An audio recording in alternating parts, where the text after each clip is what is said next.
My next patron question is from Graham, who wanted to know my thoughts on the curious journey of a legendary Hollywood studio.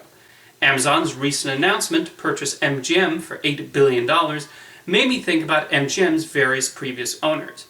Ted Turner bought the studio in 1986, then sold it 5 months later. Pathé briefly took over MGM in 1990, then had to abandon it following a series of lawsuits. In 2005, a consortium led by Sony called MGM Holdings filed for bankruptcy in 2010, and now Amazon thinks they can continue the mantle. Why can't MGM keep a consistent ownership, and do you think Amazon will keep it very long if the sale is approved? MGM has certainly had a rocky history the last 40 or so years, and is far away from the top studio that Louis B. Mayer elevated during the golden age of Hollywood. Honestly, if it had not merged with United Artists, MGM probably would not even exist today. They've primarily relied on James Bond, and even that they don't fully own, as everything having to do with that franchise has to be approved by Eon Productions. MGM has had the occasional non-Bond hit, like Legally Blonde, Barbershop, and the animated Addams Family movie, and they've done well with co-productions like 21 Jump Street, The Hobbit, and Creed.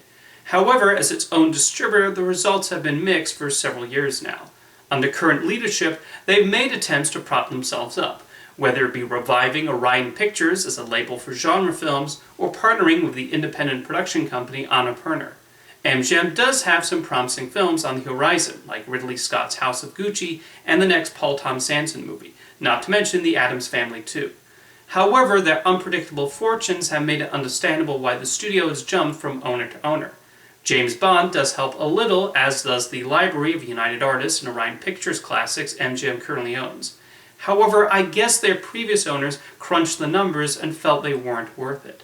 So what makes Amazon different from Sony and Pathé? I think part of the reason they won't be in a hurry to get rid of MGM is we're now in the age of streaming services. Amazon has their own streaming service, and they obviously want to fill it with movies they own. It's the same reason Disney bought 20th Century Fox, Paramount bought a 50% stake in Miramax, and why I think Netflix will eventually buy a legacy studio of their own. The other thing with Amazon is they seem to have unlimited buckets of money. It makes so much money from selling products to people that what they make off Amazon Prime subscriptions is gravy. The company makes several billions of dollars a month, which is why they don't blink at the entertainment division spending about $500 million on a Lord of the Rings television series. It would be nice if they used that money to pay their employees better wages or improve the quality of their warehouses, but Jeff Bezos apparently has other ideas. Anyway, MGM's massive library will help add more content to Amazon Prime Video. It also gets them the rights to not only James Bond, the Addams Family, Legally Blonde, and Rocky, but also the Hannibal Lecter films, RoboCop, The Pink Panther, and Bill and Ted, as well as revered and beloved films like West Side Story, Annie Hall, The Birdcage, Fiddler on the Roof, Raging Bull, When Harry Met Sally, The Great Escape, and The Secret of Nim, among several others.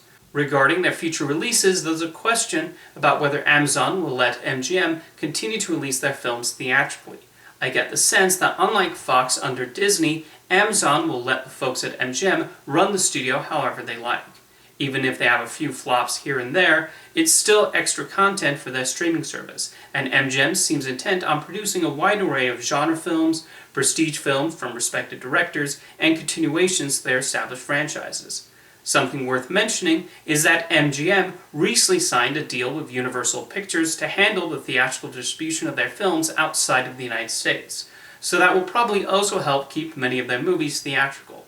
I'm interested in seeing how MGM will do under Amazon, but I'm optimistic the online bookseller will be the home for a very long time. Thank you for your question, Graham.